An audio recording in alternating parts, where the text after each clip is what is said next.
Kami dari Polri dan TNI sudah mengantisipasi hal-hal yang tidak kita inginkan, dan saat ini juga situasi kondusif.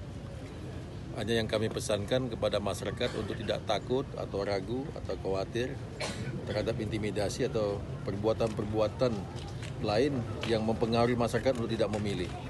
Kami berharap kepada masyarakat yakinkan bahwasanya pada hari Rabu besok pagi sampai siang dan sampai besoknya untuk tidak ragu-ragu untuk mencoblos.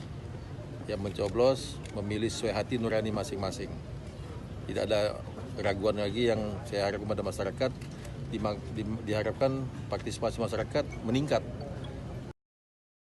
Tadi ada laporan masih ada kekurangan kertas suara di tempat lain, tapi ya di Delima.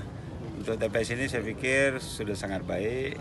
Tinggal yang paling penting diingatkan tadi tentang pukul 1 dan tambahan hari itu 12 sampai jam 12 besoknya. Peraturan KPU dan adanya sanksi bagi yang mengganggu jalannya pemilu. Undang-Undang nomor 7 ada 3 pasal yang menjelaskan sanksi. Adanya peraturan KPU tentang perubahan waktu tambahan sampai jam 12. Pasal 4651 ya Pak Kapolda ya.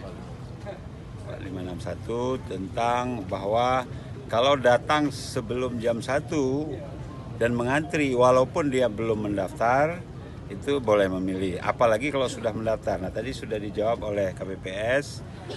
Kalau dia mengantri sebelum jam 1 walaupun belum mendaftar, KPPS-nya yang menjemput di antrian untuk didaftarkan. Saya pikir itu bagus.